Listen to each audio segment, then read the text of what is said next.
Hello everyone, and welcome back to K's Models. My name is Greg, and today we're going to be taking a look at a model I've been waiting a long time to finally get my hands on. Third Rail's New York Central H-10b Mikado. So in this video I'll be going over a little bit of history on the prototype, a review of the model, and then I'll show it going around the layout. So stick around. Alright, I hope that short little intro there didn't scare everybody away. So to start off, let's take a look at a little bit of prototype history on the H-10As and Bs.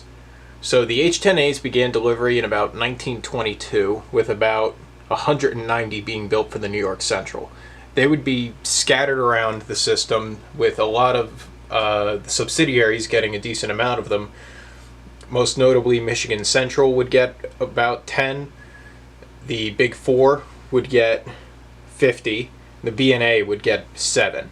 Pittsburgh and Lake Erie would also get about 10 of the H-10As. These engines were the first of the superpower group of engines to come out of Lima after following the demonstrator H-10, which proved to be a success, and thus the later H-10A, H-10B, and also would spur the development of the A1 Berkshires and later Berkshire types. For the sake of keeping this video under an hour, I'm going to talk mainly just about the H-10B, since that's what we have in front of us right now. The H-10Bs were quite different from the H-10As. Visually, not too much, especially after the H-10As were rebuilt. But the H-10Bs were very powerful engines that were commonly found in the coal hauling areas of the New York Central, especially on Pittsburgh and Lake Erie. Over the course of their lives, the H-10Bs would receive a ton of modifications, including new tenders, coal bunker extensions. They received bigger cabs pretty early on. It's honestly kind of difficult to find two H-10Bs that were exactly the same. Some had footboard pilots, like what is in front of you right now. Others had road pilots that had more of a point to them. Some lacked the class lights, like on the Michigan Central.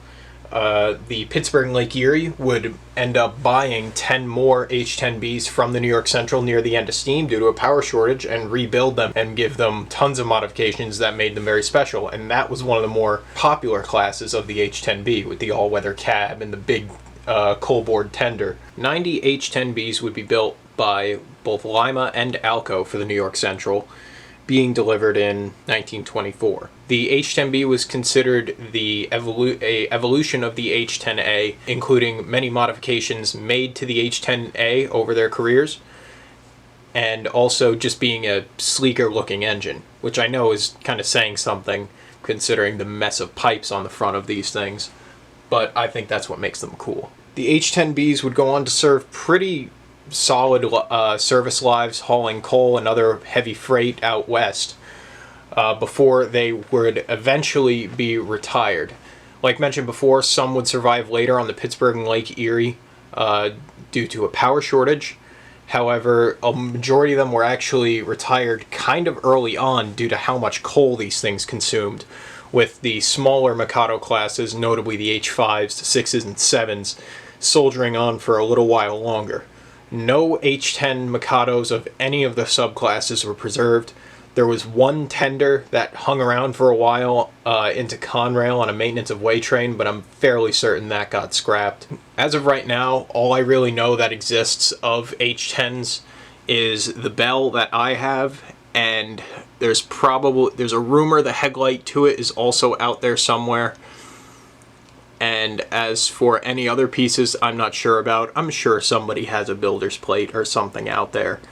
But these were pretty quickly looked over in terms of preservation, which is a shame considering how important they were to the development of modern steam locomotives.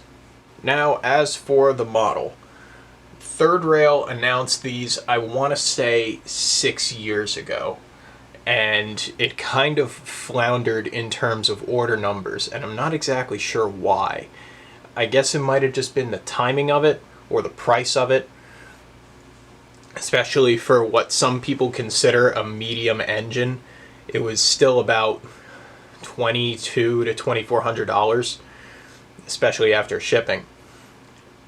But it did finally successfully hit the numbers it needed to hit after a relaunch about 2 years ago. So these were delivered in September of last year, which, come to think of it, I have been sitting on this for that long. I don't know why it took me this long to get to a review. I guess I've just been too busy playing with the thing.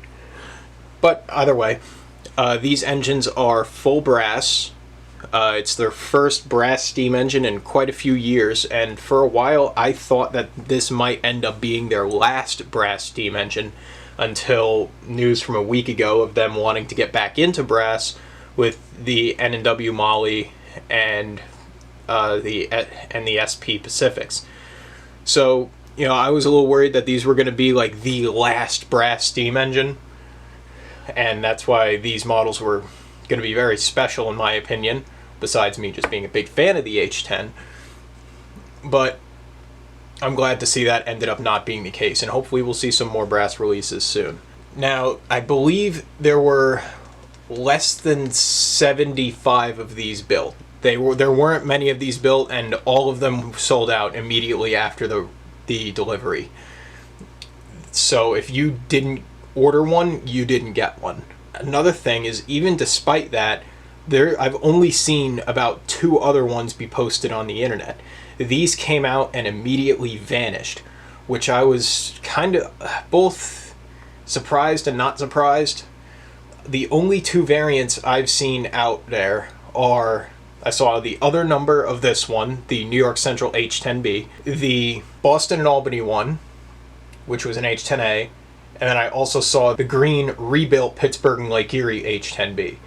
And they all look really good, but I haven't got my hands on one. Who knows if I ever will. But they all looked like they came out fantastic. And this, as well, just came out gorgeous. This was everything I wanted out of this release. So going on to features, this engine is kitted out pretty much like any other third rail brass steam engine release from the past 10 years. Although this one has a cool feature of lit gauges in the cab. I don't know if that's been done on any other third rail steam engines, but feel free to correct me in the comments if I'm wrong on that, but I haven't seen that done before. The variant that was done for this was an H-10b in its later configuration. So this is number 2382, which would have meant it would have a 18-ton, 15,000 gallon tender, water scoop under the tender, pump shields on the front, footboard pilots, no turret cover, a mechanical lubricator, Pyle National headlight, class lights, exposed sand lines, a whistle shield, and a train control box. All of these details are present on this model, so there was a lot of work that went into the prototypical accuracy, because being a big fan of the H-10b and how expensive these were going to be, I really dug into the research on these, and these were heavily modified engines. It took a long time just to find 2 of these, 2 different road numbers that had the same modifications at any point in time. So I commend Third Rail for pulling that off. Going back to features, this engine has LED lighting all throughout. It does have a synchronized smoke unit, and it does work pretty good. I just don't really use the smoke unit. I just don't want to use the smoke unit on this, because God forbid I spill a drop of that. That is never coming out of the mess of pipework on the front of this engine. Since this is a 3-rail version, you could either choose between 2 and 4 truss per revolution. As for electronics, it has Electric Railroad Company's Rail Sounds 5 and Cruise Commander inside. The engine to tender connection is just a standard harness, and it's pretty well hidden, which is a nice touch. The engine to tender spacing is also pretty good. That was something I was a little worried about, but they managed to pull that off. As for coupler situation, from the factory, these have electro couplers, and unlike every other third rail release I've had recently, I wasn't able to put a KD on the back of this with just a standard third rail mount, which I was a little surprised by, considering there was a 2-rail version of this made, which would have had scale couplers. But I had to make my own mount out of a piece of strip brass and then drill into the frame. But other than that, I have no qualms about this engine. It's been running great. I've put a ton of hours into this since I've got it, and I haven't had a single hiccup with it. The only thing that I wish could have been done differently, and it's not like Third Rail really had a choice on the matter, was the sound set. Because they're using ERR, they're just limited to three different whistles, and none of which are right for the H-10. I believe these would have had the New York Central 5 chime, but instead it has a Hancock 3 chime, I believe. Now, of course, that the only other options that Third Rail has is an SP6 chime, I think, and a Pennsylvania Banshee and a Pennsylvania 3 chime. Out of their options, I think that was the better choice. And I'm sure the 2-rail version of this sounds fantastic. But maybe in the future I'll find some way around that, because I think an engine of this magnitude deserves a newer, accurate sound system. Alright, so that about wraps it up for everything I have to say about this engine. Again, I am very happy with the way this came out. It was a long time coming, but I'm glad it's finally here. So, without further ado, let's get this running around the layout.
Alright, so that wraps it up for this review of the third rail New York Central H-10b Mikado. I'm really happy to finally have this engine, and hopefully we'll be able to see more brass steam from third rail in the future. I'm also looking into doing another video on this engine at some point, so stay tuned for that, and hopefully I'll see you in the next video.